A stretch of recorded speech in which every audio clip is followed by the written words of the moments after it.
நிறைய ரக நெல் இருக்கு, அரிசி இருக்கு.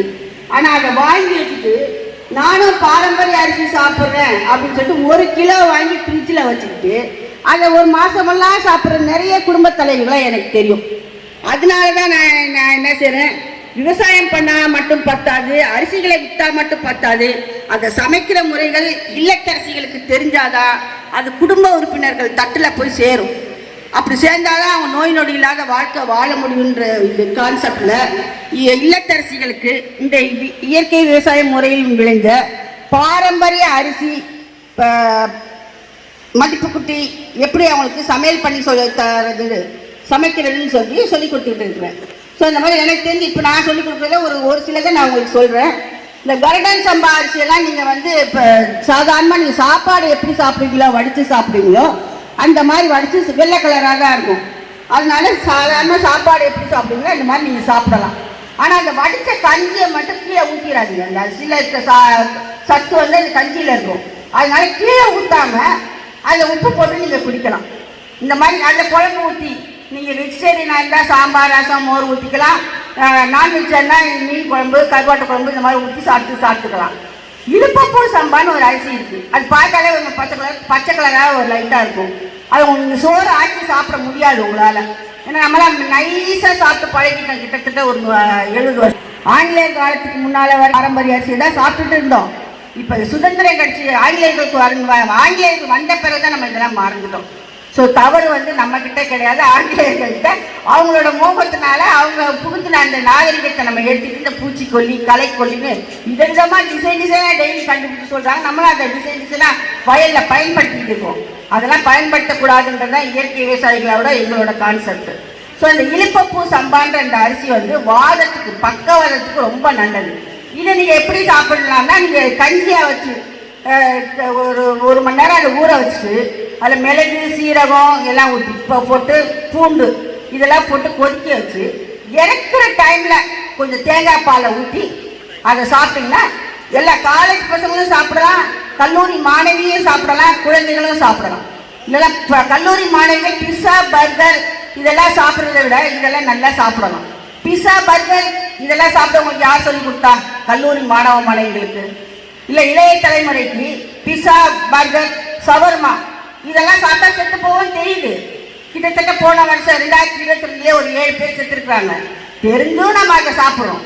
ஆனால் பாரம்பரிய அரிசியில் இவ்வளோ நல்லது இருக்குன்னு நம்ம சொல்லி காட்டுக்கத்தலாக கற்றுனாலும் ஐயா கலர் சிகப்பாக இருக்குது, கலர் பச்சையாக இருக்குது, மோட்டாவாக இருக்குன்னு சாப்பிடாத இளைய சமுதாயத்துக்கு அவங்க சாப்பிட்ற மாதிரி நம்ம அந்த மாதிரி செஞ்சு கொடுத்தோன்னு டேஸ்டாக செஞ்சோம்னா கண்டிப்பாக அவங்க சாப்பிடுவாங்க.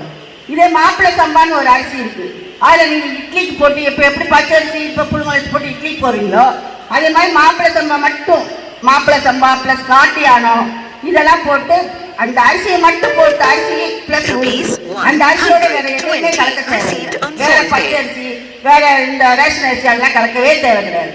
வெறும் காட்டியான அரிசி இல்லைன்னா வெறும் மாப்பிள்ளை சம்பா அரிசி இதில் இட்லி செஞ்சு சாப்பிட்டீங்கன்னா இட்லி சிகப்பாக இருக்கும், அவ்வளோதான். ஆனால் எவ்வளோ மெடிசினல் வேல்யூ அது. காட்டு யானைன்ற ஒரு அரிசி ஒரு காட்டு யானைக்கு எவ்வளோ பலம் கிடைக்குமோ அந்த அளவுக்கு பலத்தை நம்ம உடம்புக்கு கொடுக்குது. இன்னைக்கு நாட்டில் 90% பலம் இல்லாமல் இருக்கிறதுனால தான் செயற்கை கருத்தரிப்பு மையன்ற ஒரு விஷயம் இருக்குது. இந்த உணவு கான்செப்டில் தான் எல்லாமே அழியுது. நம்ம இளைய சமுதாயமே இந்த உணவு பாரம்பரியத்தை மறந்ததுனால தான் நிறைய நோய்களுக்கு ஆளாகிறாங்க. அதனால தான் எங்களை மாதிரி இயற்கை விவசாயிகள் மனம் கொதிச்சு மனம் வெடிப்பி இந்த அட்லீஸ்ட் கொஞ்சம் பேராக நம்ம சாப்பிட வைக்கணும்னு பேசி பேசி பேசி பேசி அவங்களுக்கு அந்த நெல்லை காமிக்கிறோம், அரிசியை காமிக்கிறோம், சமைக்கிற முறையே சொல்லி கொடுக்குறோம். ஸோ இந்த மாதிரி நிறைய விதத்தில் நம்ம எப்படி சோறாக்கி உங்களுக்கு அந்த மாதிரி வெள்ளை சோறு சாப்பிட பிடிக்கலையா வெஜிடபிள் புலாவ் பண்ணலாம், மட்டன் புலாவ் பண்ணலாம், இந்த அரிசியே எல்லாமே பண்ணலாம். சீரக சம்பான்னு உங்களுக்கு தெரியும், சீரக சம்பான்னு ஒரு அரிசி இருக்குது. தலைப்பாக்கட்டுக்கு பிரியாணியில் போய் சீரக சம்பா போட்டு அரிசி சாப்பிட்டா சாப்பிடுவாங்க. அதே நம்ம அம்மா வாங்கி வீட்டில் பிரியாணி செஞ்சு சாப்பிட்டா சாப்பிட மாட்டாங்க. அதில் ட்ரெடிஷ்னல் நிறைய அம்மா நிறைய மசாலா பொருட்களோட பாசத்தையும் சேர்த்து கொடுப்பாங்க. தலைப்பாக்கட்டு பிரியாணியில் உங்களுக்கு பாசம் கிடைக்குமா? ஸோ அதனால சீரக சம்பா அரிசி நீங்கள் டெய்லியும் எடுத்துக்கலாம், பிரியாணியாகவும் எடுத்துக்கலாம், சாதமாகவும் சாப்பிடலாம். ரத்தசாலின்னு ஒரு அரிசி இருக்குது. இப்போ நிறைய பேருக்கு மோட்டாவாக இருந்தால் குண்டா இருந்தால் தொண்டலே இறங்க மாட்டேங்குதுன்னு சொல்கிறாங்க. அது எப்படின்னு தான் எனக்கு புரியல. இந்த பிஸா வச்சு இங்கே வச்சு சாப்பிட்டா இப்போ சாப்பிட முடியும். ஆனா அதை சாப்பிட்றாங்க. ரத்தசாலி அரிசி கொஞ்சம் கலர் சிகப்பா இருக்கு, ஆனா நைஸா தான் இருக்கும். அது சாப்பிட்டா நம்ம நாட்டில் 80% பெண்களுக்கு இரும்பு சத்து குறைபாடு இருக்குது. அந்த குறைபாடை போகுது இந்த ரத்தசாலி அரிசி. அது நம்ம குக்கரில் வச்சு சாப்பிட்றவங்க எப்பவும் போல சாப்பாடு மாதிரி சாப்பிட்டு அதில் மீன் குழம்பு, சாம்பார், ரசம் ஊற்றி சாப்பிடலாம். ஸோ இந்த மாதிரி டெய்லி அது ஒரு நாளைக்கு சாப்பிட்ற விஷயம் கிடையாது. உணவுகள் உணவால் தான் நம்மளை உயிர் சத்துக்கள் வளருது.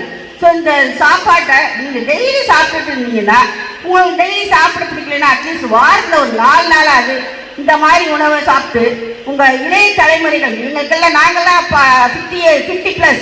ஸோ நாங்கள் ஏதோ முடிஞ்ச அளவுக்கு நல்ல சாப்பாடு சாப்பிட்ருக்கோம், ஏதோ நல்லபடியாக இருக்கிறோம். எங்களோட கவலைகள், இங்கே இருக்கிற எல்லாருடைய கவலைகள் எல்லாமே உங்கள் இளைய தலைமுறை பற்றி தான். 30 வயசுல ஹார்ட் அட்டாக் வருது, கேன்சர் வருது, எல்லாமே நிறைய வியாதிகள், சொல்ல முடியாத வியாதிகள்லாம் வருது. இது பேசிக் காரணம் உணவு முறையும் உணவு தயாரிக்கிறப்ப நாம் பயன்படுத்துகிற பூச்சிக்கொல்லி மருந்துகள் தான். இது என்னுடைய ஆணித்தரமான கருத்து. ஸோ சாப்பாட்டுக்கு நம்ம ஊரில் பாட்டே இப்போ சாப்பாடை சாப்பிட சொல்லி வச்சுருக்கான். நான் பாடகி கிடையாது, எனக்கு தெரிஞ்ச ஒரு வார்த்தைக்கு ஒரு பாடம். இப்போ நான் பேசிக்கலி ஒரு டீச்சர். நாங்கள் என்ன செய்வோம், ஒரு பசங்களுக்கு ஒரு மேக்ஸோ சயின்ஸோ புரியலைன்னா அதை பாட்டா பாடி அது புரிய வைப்போம். அதனால நான் சொல்றேன், ஒரே ஒரு 2 வரி மட்டும் பாடிக்கிறேன். நித்த நெல்லு சோறு நெல் மணக்கும் கத்திரிக்காய், நேத்து வச்ச மீன் குழம்பு என்னை இழுக்குதையா, நெஞ்சுக்குள்ள அந்த நினைப்பு வந்து மயக்குதையா, பச்சரிசி சோறு உப்பு கருவாடு, சின்னமனூர் வாழ்க்கை சேலை கண்ட மீன், சாம்பார் வெங்காயம் சளிக்காது தின்னாலும் கேழ்வரகு கூழுக்கது ரொம்ப பொருத்தமையா, அள்ளி திங்க ஆசை வந்து என்ன மீறுகையா, நித்த நெல்லு சோறு நெய் மணக்கும் கத்திரிக்காய், நேத்து வச்ச மீன் குழம்பு என்ன இழுக்குதையா, நெஞ்சுக்குள்ள அந்த நினைப்பு வந்து மயக்குதையா. இது நிறைய காய்கறி, நிறைய கீரைகள் இருக்கு. இப்போ நேரம் இல்லாத காரணத்தால ஒரு சில வரிகள் தான் பாடிட்டேன். தயவு இளைய உணவுப் பொருட்களை சாப்பிட்டு ஆரோக்கியமான இந்தியாவை அமைக்கணும்ட்டு உங்களை தாழ்வுடன் கேட்டுக்கொள்கிறேன். நன்றி, வணக்கம்.